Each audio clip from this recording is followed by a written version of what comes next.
Here at the UHWO STEM Lab, we actually have a variety of 3D printers, but no matter what 3D printer you have, the first step will always be powering it on.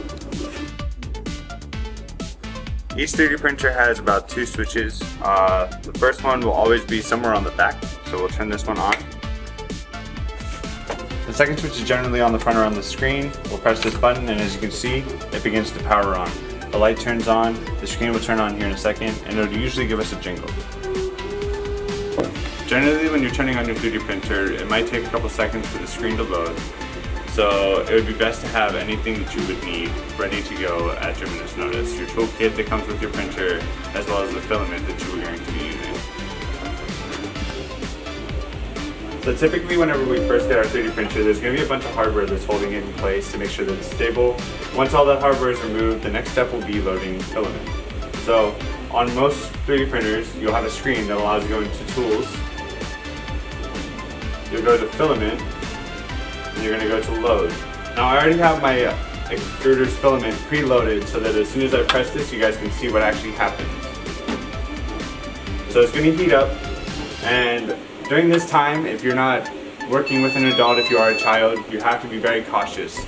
These extruders can get up to 220 degrees Celsius, which is about 485 degrees Fahrenheit. It's very dangerous to touch, but as you can see,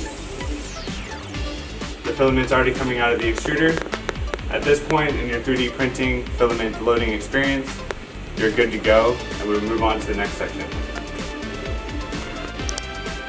Alright, so backtracking a little bit, we have our filament loaded. I kind of want to run you guys now through a little bit more of the menu screen so you understand what your 3D printer can actually do.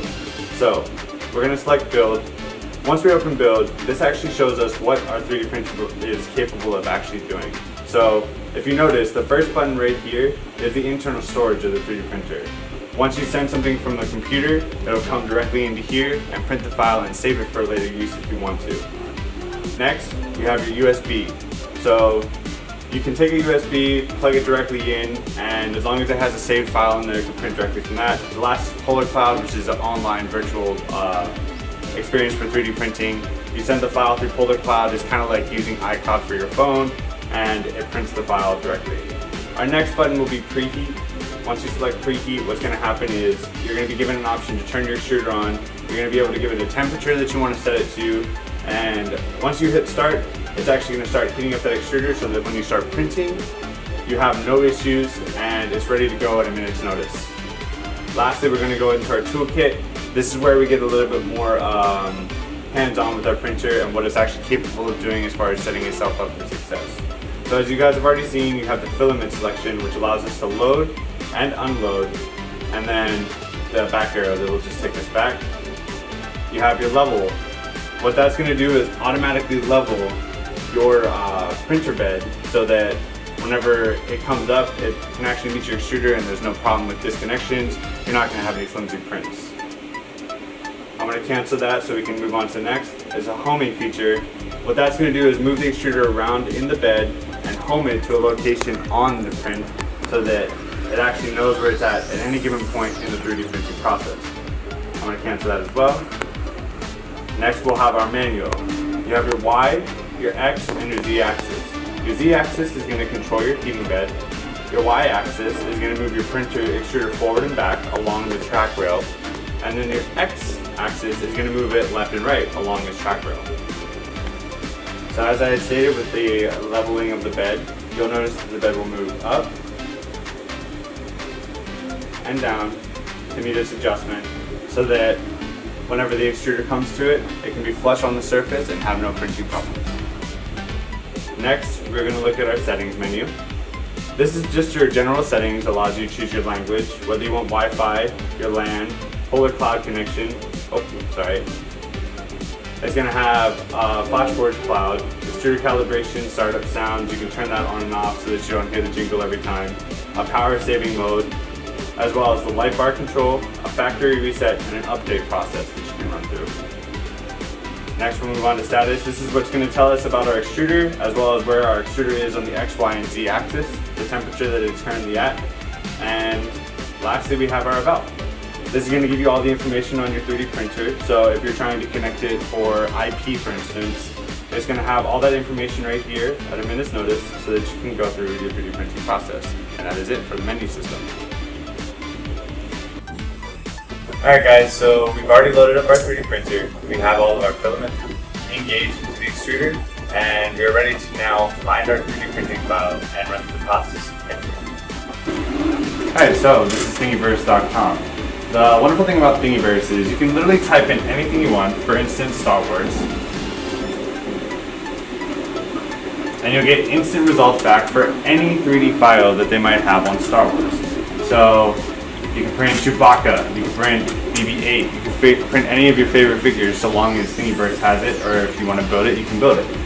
I'm actually going to go back to the home screen because there's a file that I just want to print, because who doesn't love Eevee if you're a Pokemon fan? So we're going to run through the process of downloading now so that we can see how we're supposed to download our files. I'm just going to hit download. It's going to say that it's ready to download in a certain amount of time. And then the process is going to bring it up. I'm going to save it to my desktop. I actually have a folder saved for print files. If you're a neat freak like me and you need to have your desktop clean, it's always great to have a file set up for print folders. And I'm going to save.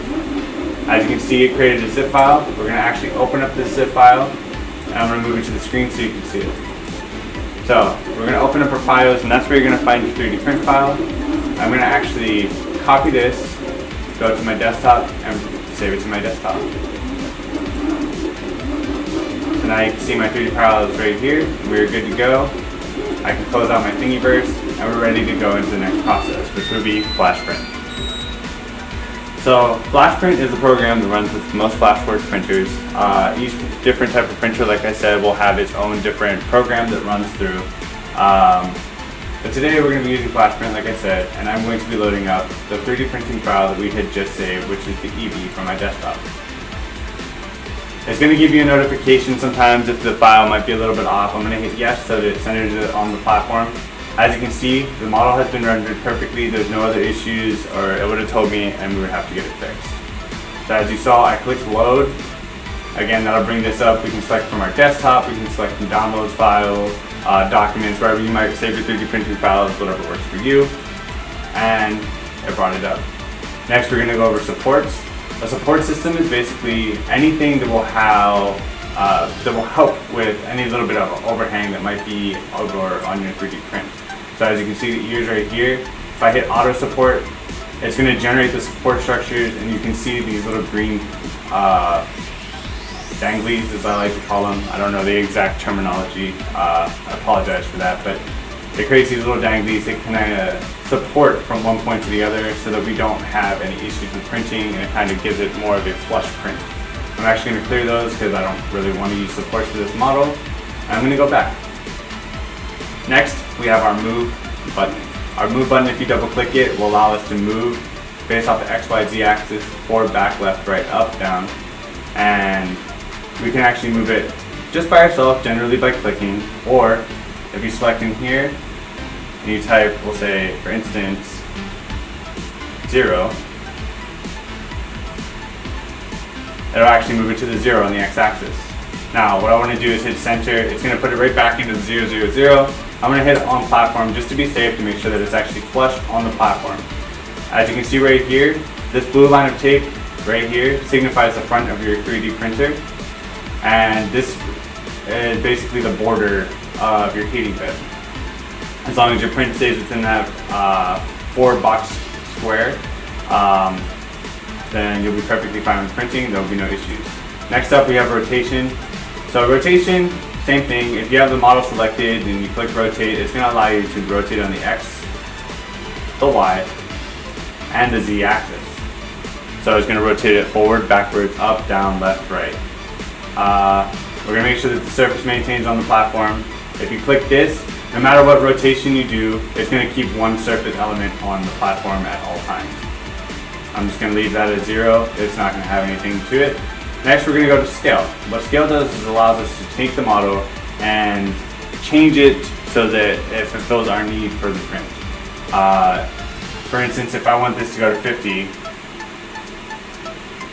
and I type in 50, what's going to happen is it's going to uniform scale this all the way down to 50%. Now, if I were to deselect 50%, and I say I want the x-axis to be 75%, it's only going to increase that x-axis. But again, with uniform scaling, completely different. I can maximize it with uniform scaling, or I can just reset it back to normal, which is what I want to do just for this print alone. Next is our cut. What cut will do is allow us to take this 3D model and we can literally cut it in half. We can draw it with our mouse. We can do a plane on the x-axis, plane on the y-axis, or plane on the z-axis. If we select any of those, basically what it'll do is give you a perfect cut on any of those axes, and you can move it left and right, up and down to fulfill the need for that print. I'm just going to leave it with the mouse, and I'm going to select to cut it. And then what I'm going to do, I'm going to select to cut it, and it's going to cut the model completely at that point.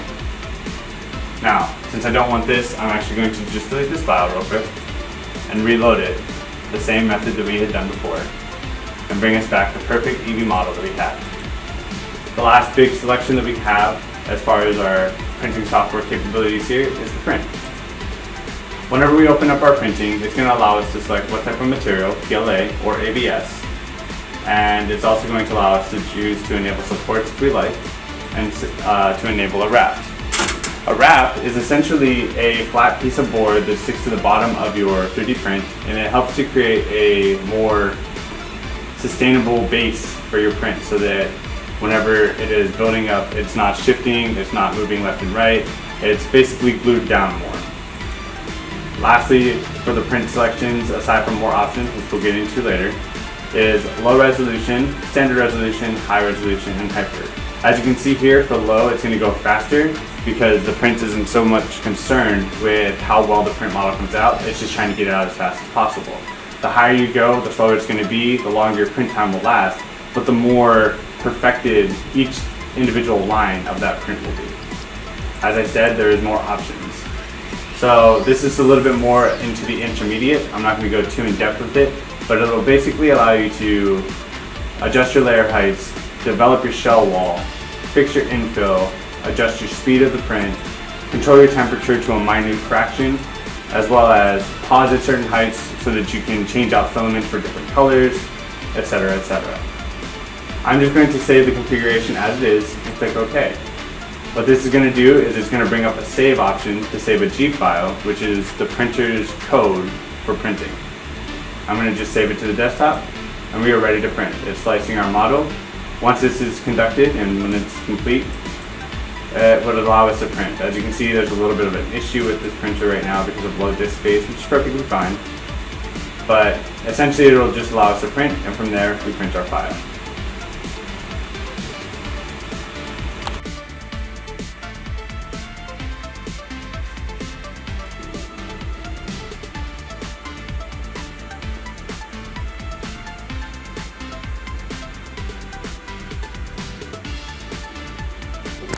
Hey guys, I'm glad that you tuned in. It's been a pleasure teaching you for the beginner's level of 3D printing, and I hope that you guys stick around for future courses. Thank you very much for watching.